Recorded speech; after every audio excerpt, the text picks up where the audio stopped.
Hello friends, എല്ലാവർക്കും ഒരിക്കൽ കൂടി നമസ്കാരം. നമ്മുടെ യൂണിയൻ ബജറ്റിന് ശേഷം, അതായത് നമ്മുടെ കേന്ദ്ര ബജറ്റിന് ശേഷം പൊതുവെ ചർച്ച ചെയ്യപ്പെടുന്ന ഒരു വിഷയമാണ് ഏതൊക്കെ സാധനങ്ങൾക്ക് വില കൂടാം, ഏതൊക്കെ സാധനങ്ങൾക്ക് വില കുറയാം എന്നുള്ളത്. പൊതുവെ പൊതുജനങ്ങളുമായി ബന്ധപ്പെട്ട, എന്നുവെച്ചാൽ നമ്മളുടെ സാധാരണക്കാരുമായി ബന്ധപ്പെട്ട സാധനങ്ങളുടെയും സേവനങ്ങളുടെയൊക്കെ വിലകൾ ബജറ്റിന് ശേഷം, ബജറ്റിൻ്റെ ഇമ്പാക്റ്റ് അല്ലെങ്കിൽ ബജറ്റിൻ്റെ സ്വാധീനം ഈ സാധനങ്ങളുടെയും സേവനങ്ങളുടെയൊക്കെ വിലയെ എങ്ങനെ ബാധിക്കും എന്നുള്ളതിനെക്കുറിച്ച് പൊതുവെ നമ്മൾ ചർച്ച ചെയ്യാറുണ്ട് എല്ലാ പ്രാവശ്യത്തെ ബജറ്റിന് ശേഷവും അല്ലെങ്കിൽ ബജറ്റിൻ്റെ സമയത്തും. ഇപ്രാവശ്യം ബജറ്റ് അവതരിപ്പിച്ചു കഴിഞ്ഞു. അപ്പോൾ ബജറ്റിനകത്തിൽ വളരെ പിന്നെ അവർ കസ്റ്റംസ് ഡ്യൂട്ടീസിലുള്ള വളരെ കാര്യമായിട്ടുള്ള മാറ്റങ്ങൾ ഉണ്ടായിട്ടുണ്ട്, ചേഞ്ചസ് ഉണ്ടായിട്ടുണ്ട്. അത് നമ്മുടെ കൺസ്യൂമേഴ്സിനെ അതുപോലെ തന്നെ ഇൻഡസ്ട്രീസിനെ എല്ലാം ഒരുപോലെ ബാധിക്കുന്നൊരു വിഷയമാണിത്. അതുപോലെ തന്നെ നമ്മുടെ സാമ്പത്തിക പുരോഗതിയെ ത്വരിതപ്പെടുത്തുവാനും അല്ലെങ്കിൽ സാമ്പത്തിക വളർച്ചയെ നയിക്കുവാനും ഒക്കെ ഉതകുന്ന തരത്തിലുള്ള ഒരു ബജറ്റാണ് എന്നാണ് പൊതുവെ പറയപ്പെടുന്നത്. അപ്പോൾ അത് നമ്മുടെ ലോക്കൽ മാനുഫാക്ചറിങ്ങിനെയും അതുപോലെ തന്നെ മധ്യവർഗത്തിൻ്റെ മിഡിൽ ക്ലാസിൻ്റെ ക്ഷേമത്തിനെയൊക്കെ പ്രൊമോട്ട് ചെയ്യുന്നു എന്നുള്ളൊരു കാഴ്ചപ്പാടുണ്ട്.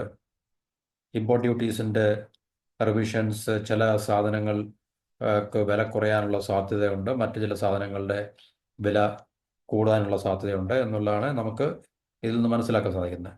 അപ്പോൾ നമുക്കിവിടെ പരിശോധിക്കാൻ നമുക്ക് കഴിയുന്നത് പറഞ്ഞാൽ ഈ ബജറ്റ് എങ്ങനെ ഈ പറഞ്ഞ ചില സാധനങ്ങളുടെ വിലയെ ബാധിക്കും, അല്ലെങ്കിൽ പ്രൈസ് ചേഞ്ചസ് എന്തായിരിക്കും, അത് വില കൂടുന്ന ഐറ്റംസ് ഏതാണ്, വില കുറയുന്ന ഐറ്റംസ് ഏതാണ് എന്നുള്ളത് നമുക്ക് ഈ വീഡിയോയിൽ നമുക്ക് പരിശോധിക്കാം. അത് സാധാരണക്കാരനെ സംബന്ധിച്ച് നമ്മളുടെ ജീവിതവുമായി ബന്ധപ്പെട്ട സേവനങ്ങൾ പ്രത്യേകിച്ച് ഒത്തിരിയുണ്ട്. അപ്പം അതുമായി ബന്ധപ്പെട്ട സാധനങ്ങളുടെയും സേവനങ്ങളുടെയൊക്കെ വിലകളെ, പ്രൈസിനെ അല്ലെങ്കിൽ കോസ്റ്റ്, ചിലവുകൾ ഇൻഫ്ലുവൻസ് ചെയ്യുമെന്നുള്ളൊരു ജനറൽ അവയർനെസ് നമുക്ക് ഉണ്ടായിരിക്കേണ്ടത് ആണ്. അപ്പം അതിനെ സംബന്ധിച്ചൊരു ടോപ്പിക്കാണ് നമ്മൾ ഈ വീഡിയോയിൽ ചർച്ച ചെയ്യുന്നത്.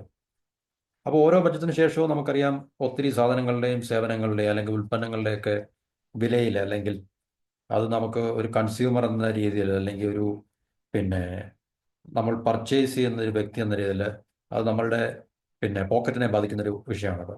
അപ്പോൾ അതിൻ്റെ ആ വില എന്ന് പറയുന്നത്, ഏതൊരു സാധനത്തിൻ്റെയും സേവനത്തിൻ്റെയും വില എന്ന് പറയുന്നത് അതിൻ്റെ ഈ ഒറിജിൻ അല്ലെങ്കിൽ അതിൻ്റെ റൂട്ട് കോസ് എന്ന് പറയുന്നത് അതുമായിട്ട് ബന്ധപ്പെട്ട നികുതികളെയും അല്ലെങ്കിൽ മറ്റ് സാമ്പത്തിക പരിഷ്കാരങ്ങളെയൊക്കെ ആശ്രയിച്ചിരിക്കും എന്നുള്ളതാണത്.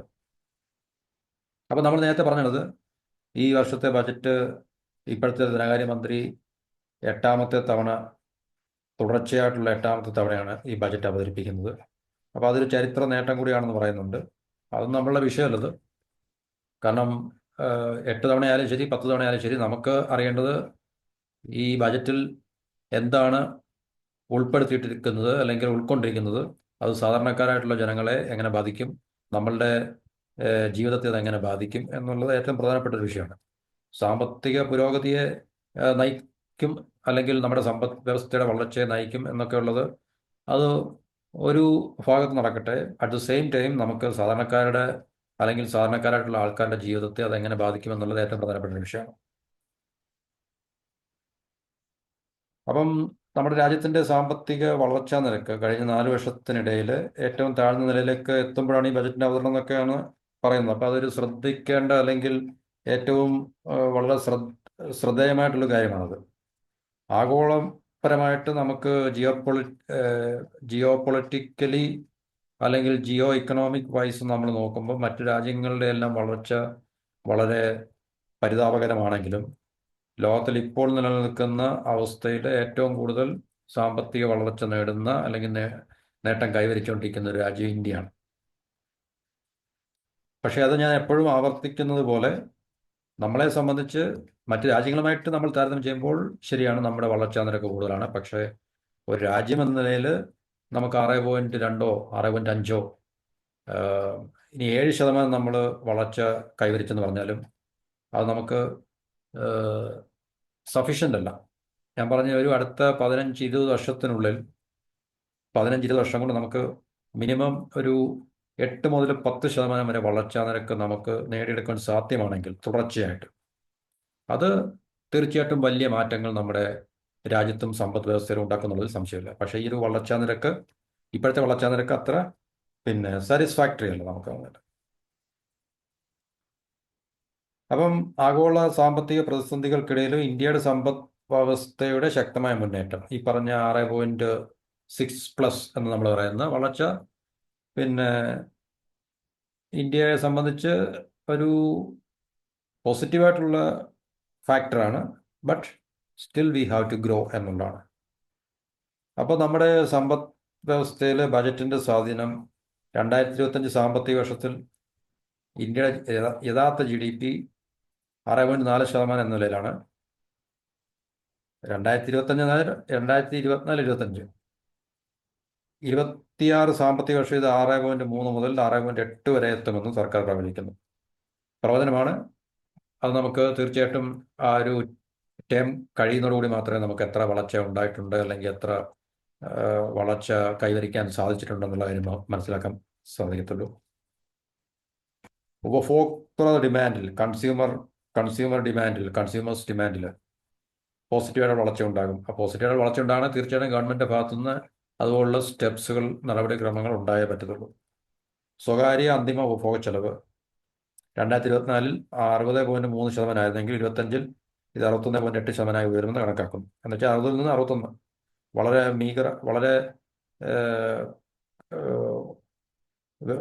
എന്താ പറയുന്നത്, ശ്രദ്ധേയമായിട്ടുള്ള മാറ്റങ്ങൾ ഇല്ലെങ്കിൽ തന്നെ ഏതാണ്ട് 1%, 1 മാറ്റങ്ങൾ ഉണ്ടാകും എന്ന് പ്രവചനമുണ്ട്, അല്ലെങ്കിൽ കണക്കാക്കപ്പെടുന്നുണ്ട്, എസ്റ്റിമേറ്റ് ചെയ്യുന്നുണ്ട്. ഇത് വിപണിയിലെ ലിക്വിഡിറ്റി വർദ്ധിപ്പിക്കുകയും ഉപഭോഗ നിരക്കുകൾ ഉയർത്തുകയും ചെയ്യും തീർച്ചയായിട്ടും. അപ്പം ഈ ടാക്സേഷനിലും അതുപോലെ തന്നെ ഇൻഫ്ലേഷനിലും ഒക്കെ റിലാക്സേഷൻ മാത്രമേ തീർച്ചയായിട്ടും ഉപഭോഗം എന്ന് പറയുന്ന ഒരു പ്രോസസ്സിനെ ആക്സലറേറ്റ് ചെയ്യാൻ സാധിക്കത്തുള്ളൂ. കാരണം ആൾക്കാരുടെ കയ്യിൽ പൈസ ഉണ്ടാകണമെങ്കിൽ ഇൻഫ്ലേഷൻ കുറയണം, അതുപോലെ ടാക്സ് റേറ്റുകളും കുറയണം. അപ്പോൾ ആൾക്കാരുടെ പർച്ചേസിംഗ് പവർ കൂടുകയും അവർ കൂടുതൽ സ്പെൻഡ് ചെയ്യാനുള്ള പ്രവണത കാണിക്കുകയും ചെയ്യും.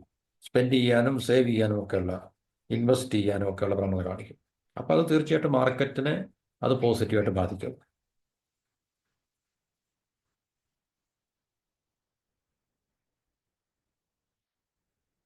അപ്പം ഈ പറഞ്ഞ ഒരു ഈ കാര്യങ്ങളുടെ വെളിച്ചത്തിലാണ് 2025-26 ബജറ്റ് കേന്ദ്ര ഗവൺമെൻറ് അല്ലെങ്കിൽ ധനകാര്യമന്ത്രി അവതരിപ്പിച്ചത്. അപ്പോൾ ഇപ്പോഴത്തെ ബജറ്റിൽ ഈ അവരുടെ ക്ലെയിം അല്ലെങ്കിൽ അവകാശം എന്ന് പറയുന്നത്, ഇപ്പം ഇൻകം ടാക്സിലൊക്കെ റിലാക്സേഷൻ വരുത്തിയിട്ടുണ്ട്. പല മേഖലകളിലും സാധാരണക്കാരൻ്റെ ജീവിതത്തെ പോസിറ്റീവായിട്ട് ബാധിക്കുന്ന തരത്തിലുള്ള ചേഞ്ചസ് ഒക്കെ ഉണ്ടാക്കിയിട്ടുണ്ടെന്ന് പറയുന്നുണ്ട്. അപ്പോൾ സാധാരണക്കാരെ, ഇടത്തരക്കാരെയും അവരെല്ലാം നേരിട്ട് ബാധിക്കുന്ന, അവർക്ക് വളരെ പോസിറ്റീവായിട്ടുള്ള ഫലപ്രാപ്തി ഉണ്ടാക്കുന്ന രീതിയിലാണ് ഉൾപ്പെടുത്തിയിരിക്കുന്നത് എന്നുള്ളതാണ് പൊതുവെയുള്ള കാഴ്ചപ്പാട്. അപ്പം നമുക്ക് ഇതിനകത്തിലെ ഏറ്റവും പ്രധാനപ്പെട്ടൊരു വിഷയം എന്ന് പറഞ്ഞു കഴിഞ്ഞാൽ കോമൺ പീപ്പിളിനെ സംബന്ധിച്ച് അല്ലെങ്കിൽ സാധാരണക്കാരനെ സംബന്ധിച്ച് ഏതൊക്കെ സാധനങ്ങൾക്ക് വില കൂടും, ഏതൊക്കെ സാധനങ്ങൾക്ക് വില കുറയാം എന്നുള്ളതാണ് ഏറ്റവും പ്രധാനപ്പെട്ട വിഷയം എന്ന് പറഞ്ഞാൽ. മറ്റു വിഷയങ്ങളൊന്നുമില്ല. സാധാരണക്കാരനെ സംബന്ധിച്ച്, സാധാരണക്കാരൻ പറയുമ്പം ഏറ്റവും താഴെത്തട്ടിലുള്ള മനുഷ്യർ മുതൽ മധ്യവർഗത്തിലുള്ള മിഡിൽ ക്ലാസ് ഫാമിലി ഉള്ള ആൾക്കാർ ഉൾപ്പെടുന്ന ഒരു വലിയൊരു വിഭാഗം ജനങ്ങളെ ഈ ബജറ്റ് എങ്ങനെ ബാധിക്കും, പോസിറ്റീവായിട്ട് ബാധിക്കുന്ന ഘടകങ്ങൾ ഏതാണ്, നെഗറ്റീവായിട്ട് ബാധിക്കുന്ന ഘടകങ്ങൾ ഏതാണ് നമ്മൾ പറയുന്നത്. അപ്പം നമുക്കറിയാം ഏത് ബജറ്റ് കഴിഞ്ഞാലും കുറേ ഉൽപ്പന്നങ്ങളുടെ വില കൂടും, കുറേ ഉൽപ്പന്നങ്ങളുടെ വില കുറയും എന്നുള്ളതാണ്.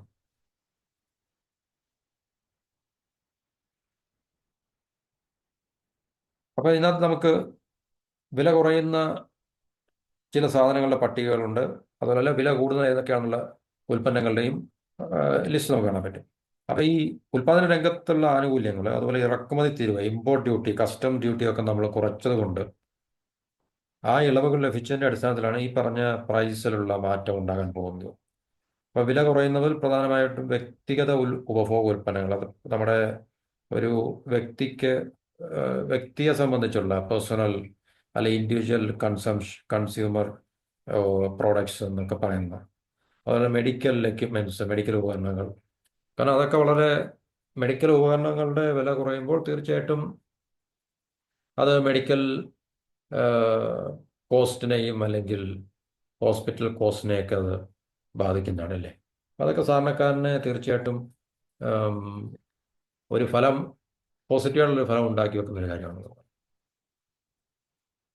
പിന്നെ നേർക്കാഴ്ച ഉപകരണങ്ങൾ, ടെക്നോളജി ഉൽപ്പന്നങ്ങൾ, ഇതൊക്കെയാണ് ഈ വില കുറയുന്നതിനകത്തിൽ ഉൾപ്പെടുന്നത്. അപ്പം നമുക്കത് ഒന്നുകൂടെ ഡീറ്റെയിൽ ആയിട്ട് നമുക്ക് നോക്കാം. ജീവൻ രക്ഷാ മരുന്നുകൾ നമ്മൾ നേരത്തെയുള്ള വീഡിയോയിൽ പറഞ്ഞാണ്. ലൈഫ് സേവിങ് മെഡിസിൻസിൻ്റെ പിന്നെ വില കുറയാനുള്ള സാധ്യതയുണ്ട്. രാജ്യത്ത് നിർണായക ചികിത്സകൾക്ക് ആവശ്യമായ മരുന്നുകളുടെ വില കുറയ്ക്കുന്നതിന് സർക്കാർ പുതിയ നികുതി ഇളവുകൾ പ്രഖ്യാപിച്ചു. അത് പ്രത്യേകിച്ച് ക്യാൻസർ, അപൂർവ രോഗ ചികിത്സാ മരുന്നുകൾ, മറ്റ് ജീവൻ രക്ഷാ മരുന്നുകൾ. അപ്പോൾ ഇതിനൊക്കെ വില കുറയുന്നതോടെ ചികിത്സാ ചെലവ് കുറയ്ക്കാൻ സാധിക്കും എന്നുള്ളതാണ്. തീർച്ചയായിട്ടും മരുന്നുകളുടെ വില കുറയുമ്പോൾ ടോട്ടൽ മെഡിക്കൽ ബില്ലിൻ്റെയും പിന്നെ വോളിയം കുറയാനുള്ള സാധ്യതയുണ്ടല്ലോ. കാരണം ഒരു പേഷ്യൻറ്റിനെ ഒരാൾ ചികിത്സയ്ക്ക് പോകുമ്പോൾ ആ വ്യക്തിയുടെ ചികിത്സാ ബില്ല് അല്ലെങ്കിൽ മെഡിക്കൽ ബില്ല് എന്ന് പറയുമ്പോൾ അതിനകത്തിൽ ഏറ്റവും പ്രധാനപ്പെട്ട ഒരു ഘടകമാണല്ലോ ഈ മെഡിസിൻസിൻ്റെ ബില്ലുകൾ എന്ന് പറഞ്ഞല്ലേ. അപ്പം ഈ ജീവൻ രക്ഷാ മരുന്നുകൾ എന്ന് പറയുന്ന വിഭാഗത്തിൽ വരുന്ന മരുന്നുകളുടെ മെഡിസിൻസിൻ്റെ ചിലവുകൾ കുറയുമ്പോൾ തീർച്ചയായിട്ടും അതുമായി ബന്ധപ്പെട്ട പേഷ്യൻസിൻ്റെ മെഡിക്കൽ ബിൽസിലും ആ വ്യത്യാസങ്ങൾ ഉണ്ടാകാനുള്ള സാധ്യതയുണ്ട്. പിന്നെ LED ടി വികൾ. അപ്പം ഇത് മിഡിൽ ക്ലാസ് ഫാമിലിയെ സംബന്ധിച്ച് ഒരു മെച്ചപ്പെട്ട ഒരു ഡിക്ലറേഷനാണ്. ഇന്ത്യയിൽ ഉൽപ്പാദിപ്പിക്കുന്നതാണ്. LED ടി വികൾക്ക് ആനുകൂല്യങ്ങൾ എടുക്കുന്നതോടെ ഉപഭോക്താക്കൾക്ക് കുറഞ്ഞ നിരക്കിൽ ഈ ഉൽപ്പന്നങ്ങൾ ലഭ്യമാണ്. ഇന്ത്യയിൽ ഉൽപ്പാദിപ്പിക്കുന്നതാണ്, ഞാൻ മനസ്സിലായത് ഇമ്പോർട്ട് ചെയ്യപ്പെടുന്ന സാധനങ്ങളില്ല, ഇന്ത്യ മെയ്ഡ് സാധനങ്ങളുണ്ട്. അപ്പോൾ അത് തീർച്ചയായിട്ടും മേക്ക് ഇൻ ഇന്ത്യ പ്രോസസ്സിനെ കൂടുതൽ എൻകറേജ് ചെയ്യാൻ സാധിക്കും. ഇറക്കുമതി തീരുവ കുറച്ചതിനാൽ ഇലക്ട്രോണിക്സ് ഉപകരണങ്ങളിൽ കൃത്യമായ വിലയുടെ പ്രതീക്ഷിക്കാം. ഇലക്ട്രോണിക്സ് എക്യുപ്മെൻറ്റ്സിൻ്റെ വില കുറയാനുള്ള സാധ്യത ഉണ്ട്. അപ്പോൾ ഇവിടെ നമ്മൾ വാട്ട് ഈസ് ബിക്കമിങ് ചീപ്പർ എന്നുള്ളതാണ്. Electronics and mobile goods, mobile phone components, duty exemptions on 28 items. അതായത് മൊബൈൽ ഫോൺ ബാറ്ററി മാനുഫാക്ചറിങ്ങിൽ ഉപയോഗിക്കുന്ന 28 ഐറ്റംസിന് ഡ്യൂട്ടി എക്സെപ്റ്റ് ചെയ്തിട്ടുണ്ട്. അപ്പോൾ അത് തീർച്ചയായിട്ടും ഫോണിൻ്റെ അക്സസറീസിൻ്റെ ഒക്കെ വില കുറയ്ക്കാനുള്ള സാധ്യതയുണ്ട്. LED LCD TVs നമ്മളിപ്പോൾ പറഞ്ഞാണ്. Reduction duties on open cells and other essential components. ഇതെല്ലാം നമുക്കറിയാം, കമ്പോണൻസിൻ്റെയും സ്പെയറിൻ്റെയും റോ മെറ്റീരിയൽസിൻ്റെയും ഒക്കെ വിലയിൽ അത് ഇമ്പോർട്ട് ചെയ്യുന്നതുമായിട്ട് ബന്ധപ്പെട്ടുള്ള ഇമ്പോർട്ട് ഡ്യൂട്ടിയൊക്കെ, കസ്റ്റംസ് ഡ്യൂട്ടിയൊക്കെ റെഡ്യൂസ് ചെയ്യുമ്പോൾ തീർച്ചയായിട്ടും ഫൈനൽ പ്രോഡക്ട്സിൻ്റെ വില കുറയാനുള്ള സാധ്യതയുണ്ട്. അപ്പോൾ റിഡക്ഷൻ ഡ്യൂട്ടീസിലുള്ള റിഡക്ഷൻ. അതിൽ EV ബാറ്ററീസ്, ഇലക്ട്രിക് വെഹിക്കിൾസിൻ്റെ ബാറ്ററീസും കമ്പോണൻസും. അപ്പം അതും lithium ion battery, scrap, cobalt and other key materials, പ്രധാനപ്പെട്ട മെറ്റീരിയൽസിൻ്റെയൊക്കെ ഡ്യൂട്ടീസ് കുറയ്ക്കുന്നതുകൊണ്ട് ഇലക്ട്രിക് വെഹിക്കിൾസിന് വില കുറയാനുള്ള സാധ്യതയുണ്ട്. ഇലക്ട്രിക് വെഹിക്കിൾസിനും അതിൻ്റെ കമ്പോണൻസിനും ഒക്കെ. അപ്പോൾ അത് തീർച്ചയായിട്ടും രാജ്യത്ത് ഇലക്ട്രിക് വെഹിക്കിൾസിൻ്റെ ഉപയോഗം കൂടുതൽ ആക്കാൻ വേണ്ടി കൂടാണ്. തീർച്ചയായിട്ടും അത് കൂടുതൽ അട്രാക്റ്റീവ് ആകുമ്പോൾ കൂടുതൽ ആൾക്കാർ അതിനെ ചൂസ് ചെയ്യുന്നുള്ള പ്രതീക്ഷയാണ്. EV ബാറ്ററീസിൻ്റെയും കമ്പോണൻസിൻ്റെയൊക്കെ ഡ്യൂട്ടി കുറയ്ക്കുക എന്നുള്ള തീരുമാനത്തിരിക്കുന്നത്. പിന്നെ medical equipment, life saving drugs. ഇപ്പം നമ്മൾ പറഞ്ഞാണ് 36 ക്രിട്ടിക്കൽ മെഡിസിൻസിനെ, ക്യാൻസർ ഡ്രഗ്സ്, അപ്പം ബേസിക് കസ്റ്റം ഡ്യൂട്ടിയിൽ നിന്ന് BCDയിൽ നിന്ന് ഒഴിവാക്കിയിട്ടുണ്ട്. അതിലെ പല മെഡിക്കൽ ഡിവൈസസ്, എക്യുപ്മെൻറ്റ്സ് ഈ ഡ്യൂട്ടി കുറച്ചതിൻ്റെ ഫലമായിട്ട് ഈ പറഞ്ഞ മെഡിക്കൽ എക്യുപ്മെൻറ്റ്സിൻ്റെയും ഡിവൈസിൻ്റെയൊക്കെ വില കുറയാനുള്ള സാധ്യതയുണ്ട്. അപ്പം അത് ഹെൽത്ത് ഒരു ഇമ്പോർട്ടൻറ്റ് ഫാക്ടറാണെന്നുള്ളത് ഒരു മുന്നിൽ കണ്ടുകൊണ്ടാണ്, അല്ലെങ്കിൽ അങ്ങനെ ഒരു പ്രാധാന്യം കൊടുത്തുകൊണ്ടാണ് ഈ മേഖലയെ അവർ തീർച്ചയായിട്ടും പരിഗണിച്ചെന്ന് പറഞ്ഞാൽ. പിന്നെ ലെതർ, ഷിപ്പ് ബിൽഡിങ്ങിനൊക്കെ ഉപയോഗിക്കുന്ന raw materials, import duties on wet blue leather and raw materials for ship building. Ship ബിൽഡിങ്ങിനുള്ള റോ മെറ്റീരിയൽസ്. ഷിപ്പ് ബിൽഡിങ്ങിനുള്ള റോ മെറ്റീരിയൽസ് എന്തൊക്കെ ആയിരിക്കും സാധാരണ? അയൺ, സ്റ്റീല്, അങ്ങനെ പല ഐറ്റംസ് ഒക്കെ ഉപയോഗിക്കുന്നുണ്ട്. അപ്പോൾ അതുപോലുള്ള കാര്യങ്ങളിലേക്ക് ഏതൊക്കെ റോ മെറ്റീരിയൽസ് ഉണ്ടോ ആ റോ മെറ്റീരിയൽസിൻ്റെ എല്ലാം ഇമ്പോർട്ട് ഡ്യൂട്ടി കുറച്ചത് കാരണം ഈ പറഞ്ഞ ലെതറുമായി ബന്ധപ്പെട്ട മാനുഫാക്ചറിങ്, അതിപ്പം എന്തായിരിക്കും? ലെതർ, ഇപ്പം പാദരക്ഷകൾ ഉണ്ടായിരിക്കാം, ബെൽറ്റ് ഉണ്ടായിരിക്കാം, മറ്റ് ബാഗ്സ് ഉണ്ടായിരിക്കാം. അപ്പോൾ ഇതിൻ്റെ എല്ലാം ലെതർ ഉപയോഗിക്കുന്ന, ബ്ലൂ ലെതർ റോ മെറ്റീരിയലായിട്ട് ഉപയോഗിക്കുന്ന എല്ലാ ഫിനിഷ് പ്രോഡക്ട്സിൻ്റെയും വില കുറയാനുള്ള സാധ്യത ഉണ്ട്. പിന്നെ agriculture and marine products, seafood imports, frozen fish, paste fish, hydrolysate, ഇതിൻ്റെയൊക്കെ duty reduction seafood based പ്രോഡക്ട്സിൻ്റെ പിന്നെ പ്രൊഡക്ഷൻ കോസ്റ്റ് കുറയ്ക്കുവാൻ സഹായിക്കുന്നതോടെ അതിൻ്റെയൊക്കെ എക്സ്പോർട്ടുകൾ കൂടാനുള്ള സാധ്യത കാണുന്നുണ്ട്. അപ്പോൾ ഇത്രയാണ് സാധാരണ വില കുറച്ചതെന്ന് പറഞ്ഞത്. എല്ലാ വില ഈ ലിസ്റ്റ് കംപ്ലീറ്റ് അല്ല, വളരെ പ്രധാനപ്പെട്ട ചില ഐറ്റംസ് മാത്രമേ ഉള്ളൂ. പിന്നെ വാട്ട് ഈസ് ബിക്കമിങ് കോസ്റ്റ്ലിയർ, ഏറ്റവും വില കൂടുന്നത് എന്താണെന്നുള്ളതാണ് നമ്മൾ. വില കുറയുന്ന ഐറ്റംസ് ഇതൊക്കെ തന്നെയാണ്. വില കൂടുന്നത്, അപ്പോൾ ഈ വില കുറയുന്നതിനകത്തിൽ ഇന്ത്യൻ നിർമ്മിത വസ്ത്രങ്ങൾ പറയുന്നുണ്ട്. വസ്ത്ര വ്യവസായത്തിനുള്ള നികുതി ഇളവുകൾ നൽകിയതോടെ ഇന്ത്യയിൽ നിർമ്മിച്ച വസ്ത്രങ്ങൾക്കാണ് വില കുറയുന്നത്. ഇമ്പോർട്ട് ചെയ്യുന്നതല്ല, ഇന്ത്യയിൽ നിർമ്മിക്കുന്ന മേക്ക് ഇൻ ഇന്ത്യ അല്ലെ മെയ്ഡ് ഇൻ ഇന്ത്യ വസ്ത്രങ്ങൾക്ക് വില കുറയും. അപ്പോൾ ഇത് കുടുംബ ആവശ്യങ്ങൾക്കുള്ള ചിലവ് കുറയ്ക്കും. നമുക്കറിയാം വസ്ത്രങ്ങൾ അല്ലേ, ഗാർമെൻറ്റ്സ്, ക്ലോത്ത്സ് ഒക്കെ ഒരു കുടുംബത്തെ സംബന്ധിച്ച് അവരുടെ ഒരു എക്സ്പെൻഡിച്ചറിൻ്റെ ഒരു ഭാഗമാണ്. അപ്പോൾ അത് വസ്ത്രങ്ങൾക്ക് വില കുറയുന്നതോടുകൂടി ഇത് ഒരു കുടുംബത്തെ സംബന്ധിച്ച്, ഫാമിലിയെ സംബന്ധിച്ച് അവരുടെ ബഡ്ജറ്റ് അവർക്ക് തീർച്ചയായിട്ടും റെഡ്യൂസ് ചെയ്യാൻ സാധിക്കും. അതുപോലെ തന്നെ ഉപഭോക്താക്കൾക്ക് മികച്ച വസ്ത്രങ്ങൾ കുറഞ്ഞ വിലയ്ക്ക് ലഭിക്കാനുള്ള അവസരം ഉണ്ടാക്കും എന്നൊക്കെ പറയുന്നുണ്ട്. പിന്നെ മൊബൈൽ ഫോണുകൾ നമ്മൾ പറഞ്ഞാണ്, ഇന്ത്യയിൽ നിർമ്മിക്കുന്ന മൊബൈൽ ഫോൺ ആയിരിക്കണം നമ്മൾ പറഞ്ഞിട്ടുണ്ട്. തുകൽ സാധനങ്ങൾ നമ്മളിപ്പോൾ പറഞ്ഞ ബ്ലൂ ലെതറിൻ്റെ ഒക്കെ തുകൽ വ്യവസായത്തിനുള്ള നികുതി ഇളവുകൾ തുകൽ ഉൽപ്പന്നങ്ങളുടെ വില കുറയ്ക്കുന്നതായിരിക്കും. മെഡിക്കൽ ഉപകരണങ്ങൾ പറഞ്ഞാണ് അല്ലേ, അതോടെ ആശുപത്രി ചിലവുകളുടെ ചിലവുകൾ കുറയ്ക്കപ്പെടും.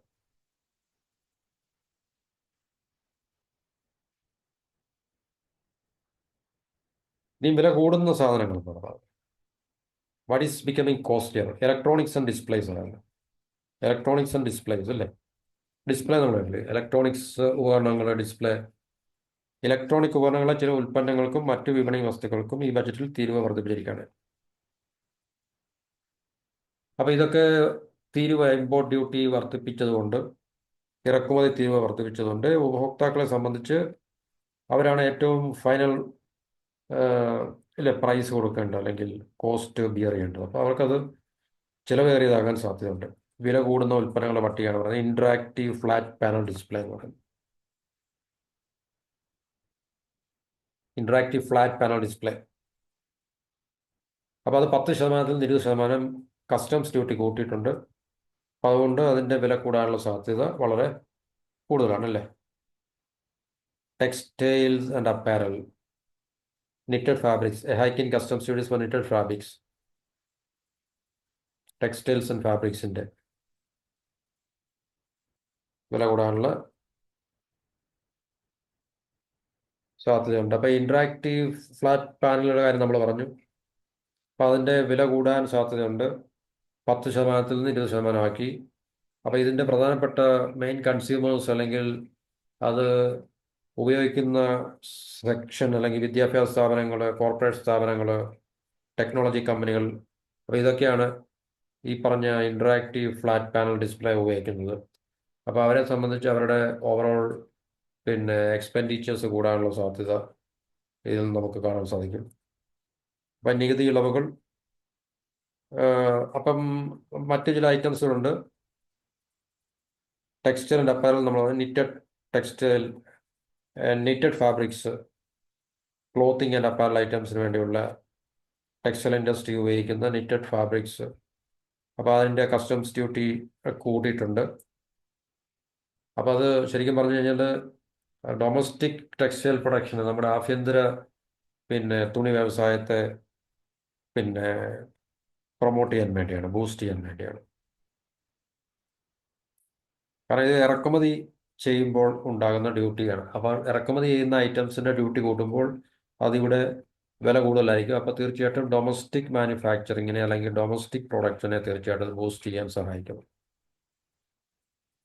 അപ്പോൾ ഇതാണ് list of cheaper and costly. ഇത് നമ്മൾ പറഞ്ഞാണ് what is becoming cheaper, what is becoming costly, എന്താണ് വില കൂടുന്നത്. മൊബൈൽ ഫോണിൻ്റെ കാര്യം പറഞ്ഞു, ബാറ്ററീസ്, കമ്പോണൻസ്, 28 ഐറ്റംസിൻ്റെ കാര്യം നമ്മൾ പറഞ്ഞു. കസ്റ്റംസ് ഡ്യൂട്ടി ചേഞ്ച് ആയിട്ടുണ്ട്. ഇമ്പാക്റ്റ് അതിൻ്റെ ഫലം എന്ന് പറഞ്ഞാൽ reduced cost for mobile phones and accessories. പിന്നെ LED, LCD TV, ഓപ്പൺ സെൽസിൻ്റെയും കമ്പോണൻസിൻ്റെയൊക്കെ ഡ്യൂട്ടി റെഡ്യൂസ് ചെയ്തിട്ടുണ്ട്. അപ്പോൾ അത് അതിൻ്റെ കോസ്റ്റ് ഓഫ് പ്രൊഡക്ഷനെ, ഉൽപ്പാദന ചെലവിനെ കുറയ്ക്കുന്നുണ്ട്. അതിൻ്റെ ഫൈനൽ പ്രൈസിലും അത് റിഫ്ലക്റ്റ് ചെയ്യാൻ സാധ്യതയുണ്ട്. ഈ ഇലക്ട്രിക് വെഹിക്കിൾസിൻ്റെ ബാറ്ററീസ്, കമ്പോണൻസ്, അപ്പോൾ അതിനും ഡ്യൂട്ടി ലോവർ ചെയ്തിട്ടുണ്ട്, കുറച്ചിട്ടുണ്ട്. ലിത്തിയം, അയൺ സ്ക്രാപ്പ്, കൊബാൾട്ട്, അതുപോലെ തന്നെ മറ്റ് ചില പ്രധാനപ്പെട്ട മെറ്റീരിയൽസിൻ്റെയൊക്കെ ഡ്യൂട്ടീസ് കുറച്ചിട്ടുണ്ട്. അപ്പോൾ അത് ഇലക്ട്രിക് വെഹിക്കിൾസിൻ്റെ വില കുറയ്ക്കാനും തന്മൂലം കൂടുതൽ ആൾക്കാർ അതിനെ ചൂസ് ചെയ്യാനും പ്രിഫർ ചെയ്യാനുള്ള സാധ്യതയുണ്ടെന്ന് പറയുന്നു. ജീവൻ രക്ഷിക്കുന്ന മരുന്നുകളുടെയും മെഡിക്കൽ എക്യുപ്മെൻസിൻ്റെയും ഡിവൈസിൻ്റെയൊക്കെ 36 ക്രിട്ടിക്കൽ മെഡിസിൻസിൻ്റെ, ക്യാൻസർ ഉൾപ്പെടെയുള്ള ഡ്രഗ്സിൻ്റെ ബേസിക് കസ്റ്റംസ് ഡ്യൂട്ടിയിൽ നിന്ന് അതിനെ ഒഴിവാക്കിയിട്ടുള്ളത്. അപ്പോൾ അതുകൊണ്ട് കോസ്റ്റ് ഓഫ് എസൻഷ്യൽ മെഡിസിൻസ് കുറയും. ഹോസ്പിറ്റൽ ചെലവുകൾ, ഇതുമായി ബന്ധപ്പെട്ട രോഗികളുടെ ഹോസ്പിറ്റൽ ചെലവുകൾ കുറയാൻ സാധ്യതയുണ്ട്. മെഡിക്കൽ എക്യുപ്മെൻറ്റ് അതുപോലെ തന്നെ ബേസിക് കസ്റ്റംസ് ഡ്യൂട്ടി എക്സംപ്റ്റ് ചെയ്തിട്ടുണ്ട്. അപ്പോൾ മെഡിക്കൽ എക്യുപ്മെൻറ്റേയും തീർച്ചയായിട്ടും വില കുറയ്ക്കാനുള്ള സാധ്യത. അതുകൊണ്ട് തന്നെ ഹെൽത്ത് ബില്ല് അല്ലെങ്കിൽ ഹെൽത്ത് എക്സ്പെൻഡിച്ചർ ഒരു വ്യക്തിയെ സംബന്ധിച്ചോ കുടുംബത്തിനെ സംബന്ധിച്ചോ കുറയാനുള്ള സാധ്യതയുണ്ട്. പിന്നെ വെറ്റ് ബ്ലൂ ലെതർ, തുകൽ വ്യവസായവുമായി ബന്ധപ്പെട്ട അതും BCD ബേസിക് കസ്റ്റംസ് ഡ്യൂട്ടിയിൽ നിന്ന് എക്സംപ്റ്റ് ചെയ്തിട്ടുണ്ട്. അപ്പോൾ ലെതർ ഗുഡ്സ്, ലെതർ ഉപയോഗിച്ച്, ലെതർ റോ മെറ്റീരിയലായിട്ട് ഉപയോഗിച്ച് ഉൽപ്പാദിപ്പിക്കുന്ന സാധനങ്ങളിലെല്ലാം വില കുറയാനുള്ള സാധ്യതയുണ്ട്. ഷിപ്പ് ബിൽഡിംഗ് റോ മെറ്റീരിയൽസ് 10 വർഷത്തേക്ക് ബേസിക് കസ്റ്റംസ് ഡ്യൂട്ടിയിൽ നിന്ന് എക്സംപ്റ്റ് ചെയ്തിട്ടുണ്ട്.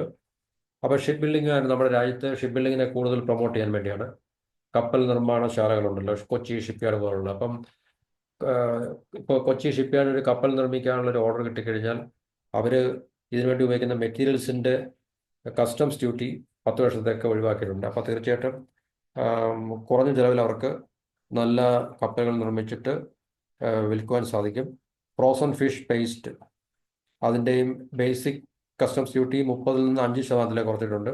അപ്പോൾ സീ ഫുഡിൻ്റെ കോസ്റ്റ്, സീ ഫുഡ് എന്താണ് പറയുന്നത്, സീ ഫുഡിൻ്റെ വില കുറയ്ക്കുകയും തന്മൂലം എക്സ്പോർട്ട് നമുക്ക് കൂടുതൽ പ്രൊമോട്ട് ചെയ്യാൻ സാധിക്കും. അതുപോലെ നിറ്റഡ് ഫാബ്രിക്സിൻ്റെ വില കൂടുതലാണല്ലേ പറഞ്ഞത്. Reduce duties on certain textile machinery, lower cost of domestic production of textile. Okay. പിന്നെ വില കൂടുന്ന സാധനങ്ങൾ ഏതൊക്കെയാണ്? ഇൻട്രാക്റ്റീവ് ഫ്ലാറ്റ് പാനൽ ഡിസ്പ്ലേയുടെ കാര്യം പറഞ്ഞു, 10-ൽ നിന്ന് 20% ആക്കിയത്. നിറ്റഡ് ഫാബ്രിക്സ്, ഇവിടെ പറഞ്ഞ മേളിൽ പറഞ്ഞ നിറ്റഡ് ഫാബ്രിക്സ് അതാണ്. ടെക്നിക്കൽ ടെക്സ്റ്റൈൽസിൻ്റെ ഇവിടെ നിറ്റഡ് ഫാബ്രിക്സ് ഡ്യൂട്ടി 10 or 20-ൽ നിന്നും 20% or 115 per kilogram അത് കൂട്ടിയിട്ടുണ്ട്, ഡ്യൂട്ടി കൂട്ടിയിട്ടുണ്ട്. അപ്പോൾ അതുകൊണ്ട് ടെക്സ്റ്റൈൽ പ്രൊഡക്ഷൻ്റെ വില കൂടും, തന്മൂലം ഡൊമസ്റ്റിക് പ്രൊഡക്ഷനെ ബൂസ്റ്റ് ചെയ്യാൻ സാധിക്കുമെന്നാണ് പറയുന്നത്. അപ്പോൾ ഇത്രയാണ് നമ്മുടെ ഈ ബജറ്റിന് ശേഷം സാമാന്യമായി പറഞ്ഞു കഴിഞ്ഞാൽ വില കൂടാനും കുറയാനുമുള്ള സാധ്യതയുള്ള ഉൽപ്പന്നങ്ങൾ എന്ന് പറഞ്ഞു കഴിഞ്ഞാൽ.